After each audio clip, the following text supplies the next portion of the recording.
ndibeka kuthanda khona. Kodwa siyakholelwa into yoba xa simcenga uThixo kuyo le ndlela noba umoya uza ngaphambili kodwa unako ukusinceda. Yazazi ngcinga endizicingayo ngayo. Ndizawuphela kuloo ndawo George.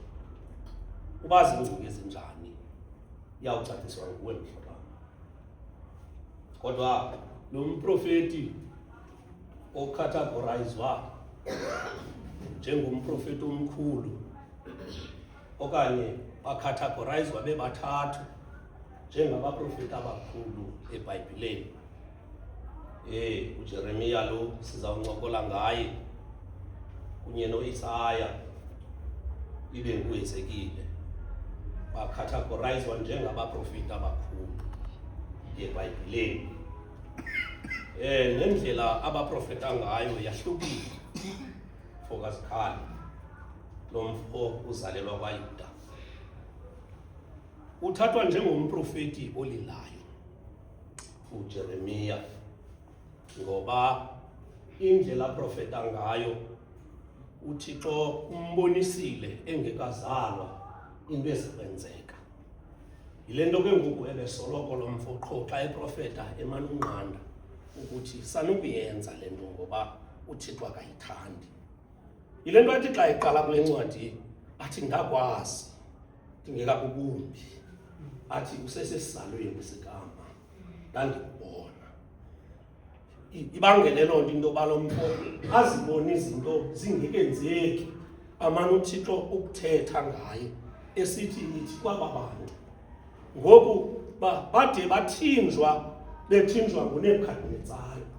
Uthi umbhali nangoko sele besekuthinjweni akayeka lo mfo umane ebhala ethumela esithi kubo uthi uThixo yenzani le nto, kodwa bona bathi kuba besiva kabuhlungu bamlibala uThixo benze yabo intando.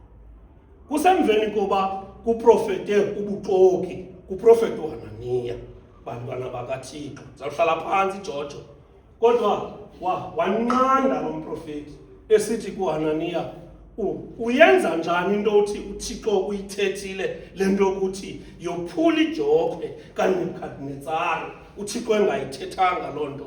De wathi uThixo kuye uba uyophula ijokhwe yenze yesinyithi ke ngoku ukwenzela into yoba angabi nako ukuyaphula lo mzalwane. Uthi ke ngoku xa sifika kule chapter uthi now that nihlele ekuthinjweni yakhani ke ngoku izindlu apha ekuthinjweni ningayimindeli imeko yothinjwa, kodwa hlalani nizinze nibe nomxhelo onwabileyo apha ekuthinjweni. Uthi into emaniyenze ukuze nincedakale, manani nizeka abafazi nande ukwenzela into yoba utshaba lungabi namandla kuni, kodwa nisuke nibe baninzi ngaphezu kotshaba. Yanga Jojo yilaa mini esithi ukumkani bulalani bonke abantwana abangamakhwenkwe, ngoba sifumanisa into yoba amaHebhere ayanda. De wathi kubazalisikazi wonke umntana ozalwayo mbulaleni, kodwa ndiva abantu abanoThixo besithi abafazi bamaHebhere bomelele kakhulu, and so sithi sifika babe sebebelekile. Ayithetha le nto aba bazalwane besoyika uThixo kungekuba abangakuyenza, kodwa bayayiqonda into yoba igazi laba bantu malingabi sesandleni zabo. Ndiyazazi iingcinga endizicingayo ngani, athi omnye umbhali Sister Boy zininzi iingcinga entliziyweni yomntu, kodwa licebo likaThixo eliyakuma bantwana bakaThixo. Ngoku uthi lo mbhali apha ndiyazazi iingcinga endizicinga ngaba bantu, kodwa into eza kuninceda hlala napha eBhabheli nimane ukwanda nizakhela imizi ukwenzela into yoba lawufika ixesha loba mna ndinguThixo ndinindulule. UThixo kwiingxaki esidibana nazo akasilibali kuphela, into ekufuneka siyi-understande, sibaninzi abantu abajonge kuThixo and so asizuphendulwa ngexesha elinye.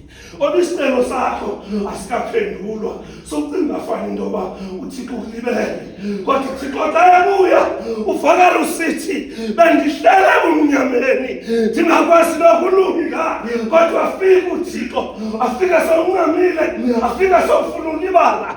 Asuke uThixo ayenze imeko yakho ingafani nesolo. Ngoba abantu xa bekujonga, kukho abantu abathi xa bebona bajonga izolo lakho, bathi balibale negama lakho ngenxa yezolo lakho. Kodwa uThixo afike atshintshe loo meko injalo. Ndiyazazi ingcinga endizicingayo ngani, obana ngaba usehleli kwiingcinga ezindala ngomntu, uThixo yena uyazazi ingcinga azicingayo ngathi. Ndicinga fana into yoba eyona ndisincedileyo ngingazasa amakhaza kunyaka ophelileyo. Noba babekho ababecinga kakubi ngathi, kodwa suke uThixo wacinga okuhle ngathi. Yile nto athi ngambhali ngenye imini uYosefu xa ethetha nabantakwabo, bantwana bakaThixo, athi asinini abandibeka apha, kodwa nguThixo ngoba nina nacinga okubi ngam, uyehova uThixo wacinga okuhle ngam. Iyabophelela into yoba uhlale kucingeni, ucinga okubi ngomnye umntu, abe yena unwabile engenaxesha lakho. Uhlala ubophelelekile umane ucinga okubi okanye unqwenele lokubi, kanti ngalo lonke lo xesha umsondeze ezandleni zikaThixo. Ndizawuthi kuni isigildazi sasemakhaza xa sisuka kulo nyaka, noba kukho ubani obe nenhliziyo embi ngawe, sukumnaka kodwa ukusondeza ngakumbi kuThixo. Noba kukho umntu obecinga mhlawumbi ngenye indlela ngawe, okanye kukho loo nto ayaziyo ngawe, myeka acinge ngolo hlobo. Intliziyo yakhe iyaziwa nguThixo, ukusondeza kanye kanye ezandleni zikaThixo. Ndizawuhlala phantsi, kodwa nakulo nyaka sigildazi sisahamba ngalo mthandazo othi susilwele thina sicala sakho. Kukho konke ukulwa kweentaba zethu, iyawusithatha loo nto isibeke kunyaka olandelayo. Kristu inkosi yethu, amen.